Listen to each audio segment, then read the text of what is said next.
नमस्कार, मैं हूं आशीष चित्रांशी और आप देख रहे हैं द न्यूज लॉन्चर।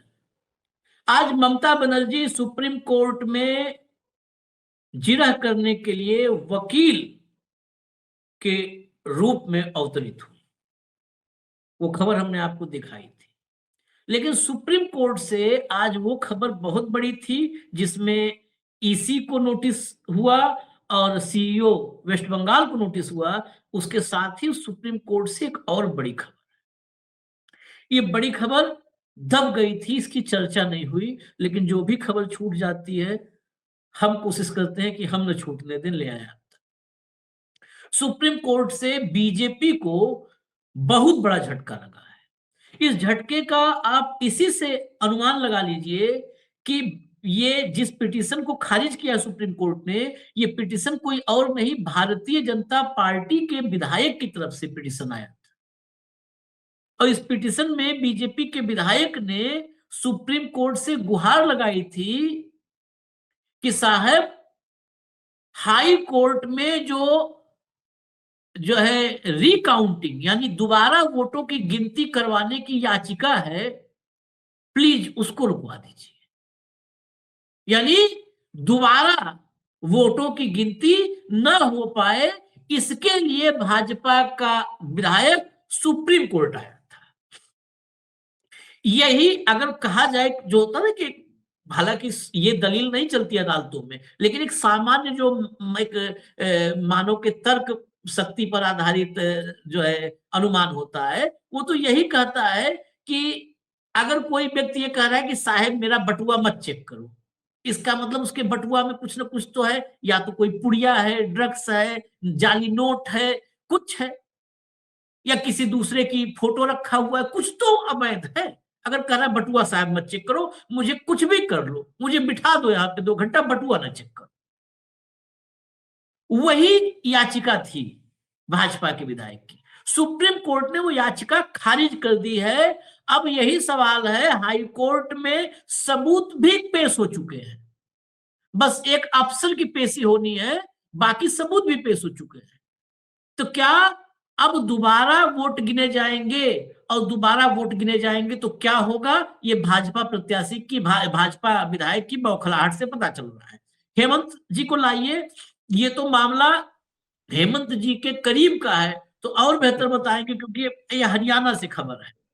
और हरियाणा से खबर में कहूं, एक ऐसे नेता हमने चर्चा की है जो हरियाणा में कांग्रेस की अप्रत्याशित हार के बाद अकेले ही गांव गांव शहर शहर भटक रहा है। इस मामले में हमें कोई नजर आता है, हमारा लेना देना हो ना हो, हम तारीफ करते हैं।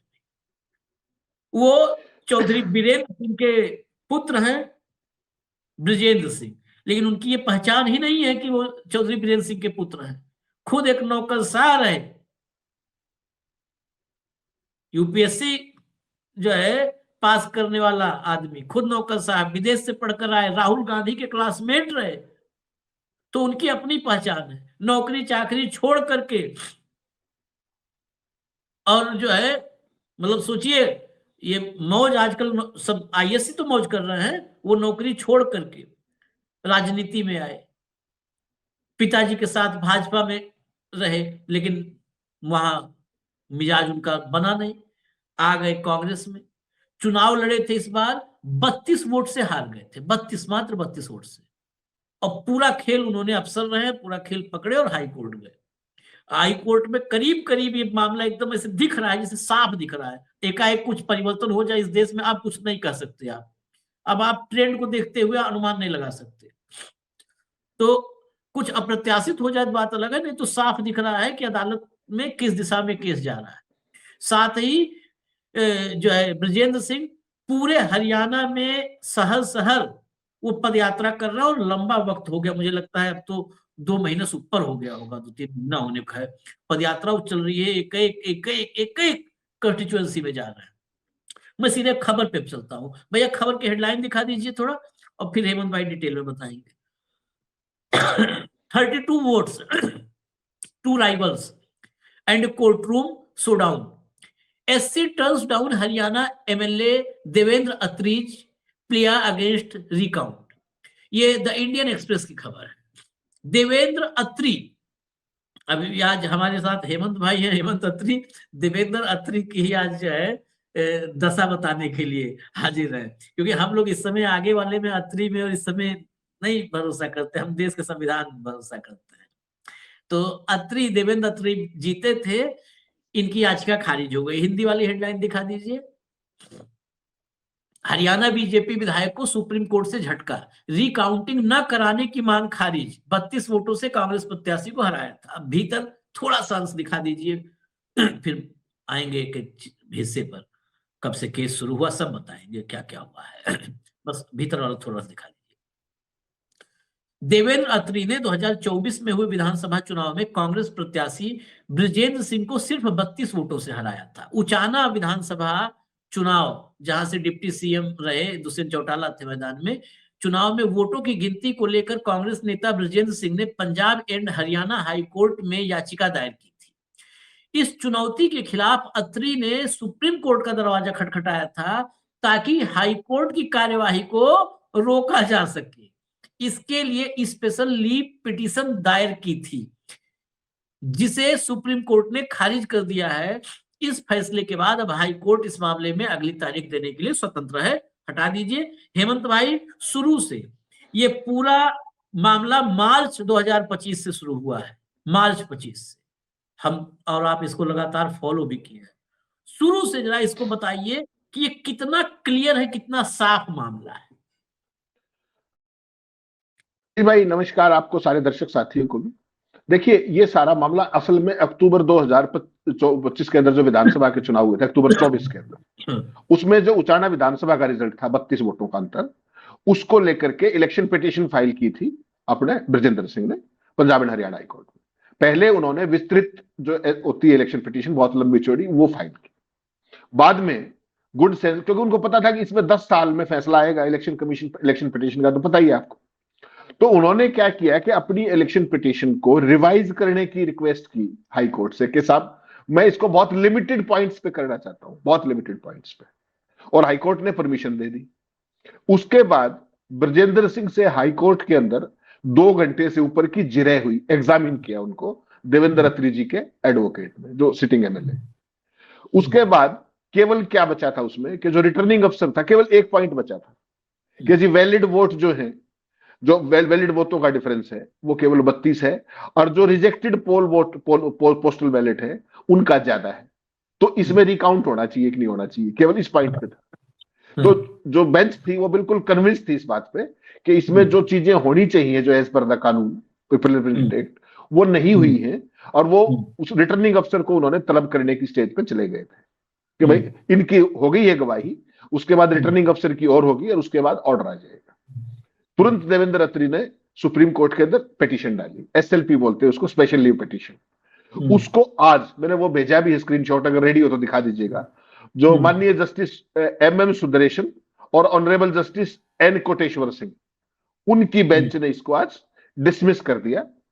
उनके वकील की भी कोई बहुत, क्योंकि मेरिट का मामला है सारे का सारा, तो इसमें बहस हो चुकी थी, ऑर्डर रिजर्व था, तो उसको आज खारिज कर दिया गया। तो ये आशीष भाई सारे का सारा हुआ है। तो उसमें एक चीज और भी है कि जब भी बेंच, सुप्रीम कोर्ट की डीबी, एसएलपी के अंदर जब कोई डिटेल ऑर्डर करती है, एसएलपी को डिसमिस करती है, तो उनको एक स्पीकिंग ऑर्डर पास करने की जरूरत नहीं होती, केवल और केवल ऑर्डर ऑफ डिसमिसल दिया जाता है। ये तो आज वही मैंने स्क्रीनशॉट भेजा ताकि क्लियर रहे कि सुप्रीम कोर्ट ने उसको डिसमिस कर दिया है। अब आप बात करिए कि ये हुआ क्या था। हुआ बेसिकली ये था कि 32 वोटों का अंतर था।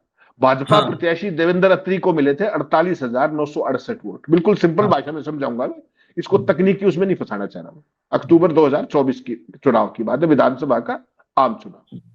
दूसरे नंबर पर थे कांग्रेस प्रत्याशी ब्रजेंद्र सिंह, उनको मिले थे 48,936 वोट, यानी कि 32 वोटों का अंतर था। इस चुनाव में 600 के करीब बैलेट पेपर की काउंटिंग की गई थी, ध्यान से सुनिएगा, 600 के करीब, और इनमें से 215 वोट त्रुटियों के कारण रिजेक्ट या कैंसिल हो गए थे। मार्जिन कितना है? 32 वोट। वोट कितने कैंसिल हुए? 215।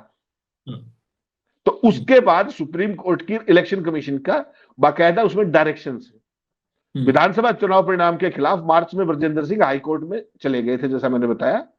उन्होंने वहां पर स्पेसिफिकली पीपल रिप्रेजेंटेशन एक्ट को मेंशन करते हुए कहा कि जो कैंसिल या रिजेक्ट वोट होते हैं, यदि उसका अंतर इलेक्शन की हार जीत के अंतर से ज्यादा है, यहां डिफरेंस कितना है 32, और कैंसिल वोट कितने हैं 215, तो गिनती खत्म होने के बाद उन सभी कैंसिल वोटों की दोबारा से जांच रिटर्निंग अधिकारी को मौके पर करनी होती है, लेकिन नहीं हुआ 215 वोटों की।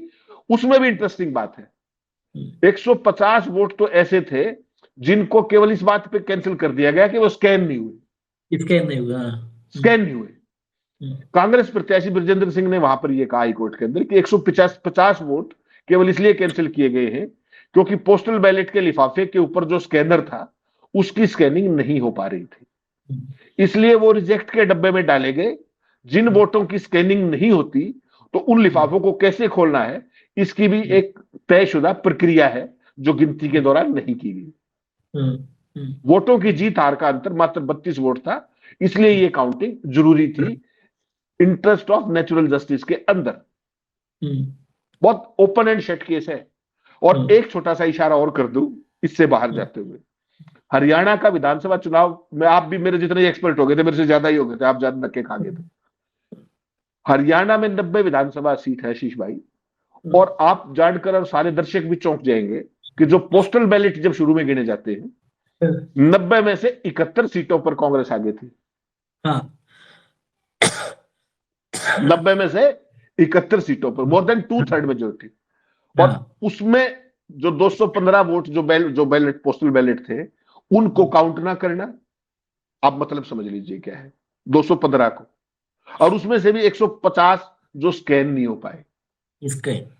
मुझे हैरानी केवल एक बात की, देखिए ब्रजेंद्र सिंह ठीक है, मेरे सीजन्ड ब्यूरोक्रेट है, चौधरी बीरेंद्र सिंह के बेटे हैं, वो तो खुद रिटर्निंग अफसर रहे हैं भाई। उनसे ये चूक कैसे हुई, खुद कैंडिडेट थे, उनको वहीं पढ़ना चाहिए था इस बात के लिए कि जो 215 नंबर है ये हार जीत के अंतर से बहुत कम है, इसको रिकाउंट कीजिए आप, और रिजेक्टेड पे भी वही करना चाहिए था। तो वहां नहीं हुआ तो हाईकोर्ट जाना पड़ा। और ये पहली बार आमतौर पे क्या होता है कि जब आप अपनी पिटीशन को हाईकोर्ट या सुप्रीम कोर्ट में रिवाइज करते हो तो उसमें ऐड करते हो, ऐड कि जी मेरी ये मांगे। और ये भी संभवतः एक पहला मामला होगा जो ब्रजेंद्र सिंह ने हाईकोर्ट से इस बात की परमिशन मांगी कि साहब मैं अमेंड करना चाहता हूं और केवल cancelled vote, cancelled postal ballot पे लेना चाहता हूं इसको, तो हाईकोर्ट ने परमिशन दे दी। तो इन्होंने जो अपने देवेंद्र अत्री और ये सारे लोग हाईकोर्ट में भी गए, सुप्रीम कोर्ट में भी गए, तो वहां पर हाईकोर्ट में उनको ये बताया गया डीबी के अंदर कि साहब जो अमेंडेड पिटीशन है उसमें कुछ ऐड नहीं किया गया है, घटाया गया है, इसलिए अलाउ किया गया है। उसके बावजूद भी वो एसएलपी में सुप्रीम कोर्ट गए, उनका अधिकार है, और सुप्रीम कोर्ट ने आज उसको खारिज कर दिया। तो कुल मिलाकर के अब हाईकोर्ट फ्री है उस केस को आगे बढ़ाने के लिए। और आपको पता है हाईकोर्ट में जस्टिस अनूप चिटकारा की जो बेंच थी जो इस केस को सुन रही थी, वो इसको बहुत फास्ट ट्रैक पे सुन रही थी, बहुत फास्ट ट्रैक पे। आप देखिए ना, मार्च के अंदर जो है फाइल की, और जुलाई 25 में हाईकोर्ट में पिटीशन पर सुनवाई शुरू हुई थी, और सितंबर आते आते ऑर्डर की स्टेज पे आ गया था केस। ऐसा आपने भारत की जुडिशरी के उसमें कभी सुना नहीं होगा, लेकिन ये हुआ है तो ये राहत की बात है। मुझे लगता है कि अब जैसे ही, क्योंकि हाईकोर्ट से सुप्रीम कोर्ट से स्टे हट गया, सारी बातें होगी, ये पिटीशन खारिज हो गई है, तो मुझे लगता है अब इसमें बहुत जल्दी तारीख फिक्स होकर के और जो भी हाईकोर्ट को करना है they are free for that. अब खाली रिटर्निंग ऑफिसर, बस खाली रिटर्निंग ऑफिसर को पेश होना है, बाकी प्रोसेस कंप्लीट हो चुका है। और इतने नहीं, ये सुप्रीम कोर्ट में मेरा यही सवाल है, सुप्रीम कोर्ट आए ये तो अभी हम आज इसकी चर्चा कर रहे हैं ना, मार्च में याचिका लगी, जुलाई में आपने बताया सुनवाई शुरू हुई, 10 आपत्तियां लगाई थी, यही देवेंद्र खत्री ने 10 आपत्तियां लगाई, और 10 आपत्तियां लगा करके याचिका खारिज करने की मांग की। हाईकोर्ट में जज साहब जिनका अभी जिक्र आपने किया, उन्होंने देवेंद्र अत्री की जो है याचिका मांग खारिज की कि नहीं ये पिटीशन खारिज नहीं होगी, उन्होंने पिटीशन खारिज करने की मांग की। तो हाई कोर्ट में गए, मैं जो सवाल था मेरा वही सवाल सीधा है, हाई कोर्ट में गए, साहब पिटीशन खारिज कर दो, दोबारा वोट न गिनवा। हाई कोर्ट ने कहा ना पिटीशन नहीं खारिज होगी। सुप्रीम कोर्ट आ गए, साहब हाई कोर्ट को रोक दो, दोबारा वोट न गिनवाऊंगा। आखिर मैं तो कह रहा हूं कि छोड़ दीजिए न्यायिक व्यवस्था और चुनाव आयोग।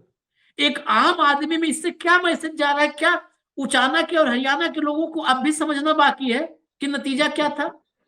अगर कोई एक आदमी, मतलब एक दरखास्त गई है कि साहब दोबारा वोट गिन दो, और दरखास्त जहां गई है उसको वैलिड लग रहा है कि हाँ यार ये तो सुनना चाहिए, लॉजिक है, एकदम सीधा सीधा दिख रहा है, 32 वोट से हारा है, 215 इनवैलिड हुआ है, जनप्रतिनिधित्व कानून का भी उल्लंघन हुआ है, तो दोबारा गिना जाए। और वो आदमी पूरे देश में घूम रहा है कि साहब दोबारा वोट गिनती ना होने दो। इसके बाद क्या बचा? छोड़ दीजिए वो कानून की अदालत, जनता की अदालत में अब क्या फैसला है? इससे क्या समझा जाए? देखिए आशीष भाई, चूंकि एक्टिवली सब्जुडिस केस है, उस पर हम मेरिट पे तो क्यों टिप्पणी करें, हमें जरूरत क्या है। लेकिन साधारण जो प्रतीकात्मक चीज होती है कि 215 वोट खारिज हुए, उनमें से 150 वोट तो ऐसे हैं जो स्कैन ना होने के कारण उनके लिफाफे ही नहीं खोले गए, लिफाफे ही नहीं खोले गए। जबकि रिप्रेजेंटेशन ऑफ पीपल एक्ट के अंदर ऐसे वोट्स जिनके स्कैन नहीं हो पा रहे हैं उनको भी खोलने की और उनको लेने की बाकायदा लेट डाउन प्रोसीजर है। तो अब तो इसमें बचा ही कुछ नहीं ना। 150 वोट ये और जो 65 वोट दूसरे हैं जो कैंसिल हुए हैं उनको री एग्जामिन करना है। वो मेरे ख्याल कुल मिलाकर हाईकोर्ट के ऑर्डर के बाद वो 1 घंटे का काम नहीं है, उसके बाद दूध का दूध पानी का पानी हो जाएगा। रही बात चुनाव की, भारतीय जनता पार्टी के पास आपको पता है 48 सीटें हरियाणा के अंदर, कांग्रेस के पास 37 है, इनेलो के पास 2 है, इंडिपेंडेंट 3 इस विधानसभा के अंदर। तो इसमें बीजेपी के कोई बहुमत पे तो ऐसा असर नहीं पड़ने वाला। लेकिन इसका जो मैसेज जाएगा ना पूरे देश के अंदर कि जो नैरो मार्जिन की सीटें हमेशा बीजेपी ही क्यों जीतती है, असली बात वहां पकड़िए आप कि नैरो। आप बिहार में देख लीजिए, आप महाराष्ट्र चले जाइए, आप मध्य प्रदेश चले जाइए, दिल्ली आ जाइए, किसी भी स्टेट के अंदर चले जाइए, नैरो मार्जिन की सीटों में क्या खेल होता है वो इससे क्लियर होगा। और ये एक ट्रेंड सेटर होगा 2 मामलों में। एक तो त्वरित न्याय में, त्वरित न्याय। मैंने आपको कहा इलेक्शन पिटीशन, आज क्या होता है, आज चुनाव हुआ, आशीष ने मेरे खिलाफ, चित्रांशी जी ने वो डाला इलेक्शन पिटीशन, मेरी टर्म पूरी हो जाएगी, मेरी पेंशन भी शुरू हो जाएगी, तब आपका कार्यक्रम आगे बढ़ेगा, ठीक, फिर आप मेरी खारिज कराते रहिए, कोई खास बात नहीं। तो इस बार जो जस्टिस अनूप चिटकारा ने जो एक बहुत अच्छी बात इसमें की थी पंजाब हरियाणा हाईकोर्ट के, आमतौर पे न्यायपालिका, लेकिन जिस तरीके से उन्होंने इस मामले को फास्ट ट्रैक पे लिया, इसके महत्व को समझते हुए, वो अपने आप में काफी प्रशंसनीय है, कमेंडेबल है, ऐसा मैं मानता हूं। ये अच्छी बात है। वैसे भी चुनावी याचिकाओं को ये मतलब जो है माना जाना चाहिए, परंपरा, मर्यादा और नियम और कानून समझ में नहीं आता क्या बोले, लेकिन चुनावी याचिकाएं हमेशा प्रायोरिटी पर होनी चाहिए। और 6 महीने के अंदर, 6 महीने के अंदर चुनावी याचिकाओं के निपटारे के लिए भी कहा गया है, लेकिन उसका धरातल पर पालन कोई करता नहीं है, पालन होता नहीं है। 10-10 साल चुनावी याचिकाएं लटकती रहती हैं। यहाँ पर अगर जज साहब इतना एक्टिव हैं तो साधुवाद उनको, क्योंकि अगर ऐसे लोगों को हम नहीं तारीफ करेंगे तो यह अन्याय होगा। इस दौर में गिने चुने तो ऐसे हैं, तो उनको भी धन्यवाद। और जल्दी से जल्दी फैसला आवे तो पता चल जाए, दूध का दूध पानी पानी हो जाए। और रही बात कम मार्जिन वाली सीटों पर, ये वाकई देश भर में स्टेब्लिश हो जाएगा कि कम मार्जिन वाली सीटों पर क्या खेल होता है। हालांकि हरियाणा में ये कम मार्जिन वाली सीटों पर खेल के बावजूद बाउंड्री के बाहर ही खाली खड़े थे, तो उसके बाद कोर्स करेक्शन किया और अब स्ट्राइक रेट इतना है, अब तो 88%, 90% स्ट्राइक रेट पहुंचा लिया है कि कम अंतर और ज्यादा अंतर पता ही नहीं चलता है। कि 2-4 सीट अगर हाई कोर्ट, सुप्रीम कोर्ट ईमानदारी 2-4 सीट झटक भी दे तो भी 2-4 सीट झटकने से कोई सेहत पे फर्क न पड़े। नहीं, अब तो 90% से ऊपर जाता है भाई। अब तो नया मॉडल, नया मोदी जी का नया भारत आ गया। अब गणेश गुप्ता का पहले राजीव अग्रवाल करा के गए थे, अब गणेश गुप्ता को उनको पीछे छोड़ना है भाई। लॉयल्टी, कमिटमेंट भी तो कोई चीज होती है। और फिर राष्ट्र को विश्वगुरु बनाना है, तो लोकतंत्र का जब तक कार्यक्रम नहीं करेंगे तिया पाचा, तब तक कैसे बढ़ेगा। तो उस काम में लगे हुए गणेश गुप्ता। लेकिन आज आशीष भाई, मैं वास्तव में अभिभूत हूं जिस तरीके से ममता बनर्जी ने आज सुप्रीम कोर्ट में धज्जियां उड़ाई है इनकी। ऐतिहासिक था वो, ऐतिहासिक था। और जितना पैशनेटली उन्होंने प्ली किया है ना, केस को पूरे को प्लीड किया। और जो चुनाव आयोग के वकील की हालत थी, वास्तव में जब अपने क्या नाम है, अपने कपिल सिब्बल और ये लोग आर्ग्यू करते थे, तब राकेश द्विवेदी कभी फंबल नहीं करते थे उस तरीके से, क्योंकि उनको पता है कि मामला सारा आज पहली बार माई लॉर्ड करते हुए मुझे दिखे वो। वास्तव में heads of to Mamata Banerjee. क्या फैसला होगा ये मैं और आप नहीं कह सकते, हाँ, लेकिन देश में पॉलिटिशियन कैसे होने चाहिए और सिस्टम से कैसे लड़ा जाना चाहिए, ये ममता बनर्जी ने पिछले 3 दिनों में दिल्ली में दिखा के गई है वो। ये सभी के लिए, जितने भी पॉलिटिशियन है जागरूक जो है, अगर उनको आगे बढ़ना है तो अब इसके अलावा कोई और विकल्प है नहीं, अगर आपको डेमोक्रेसी बचानी है तो। बिल्कुल भैया, बिल्कुल यही रास्ता है। और सिस्टम से तो सब लड़ना जानते हैं, लेकिन सिस्टम से लड़ना ममता बनर्जी ने सिखाया है, क्योंकि मोदी जी का सिस्टम है। तो सिस्टम से लड़ना आप सीखिए ममता दीदी से। हमको इजाजत दीजिए। धन्यवाद हेमंत भाई, बहुत बहुत धन्यवाद। नमस्कार।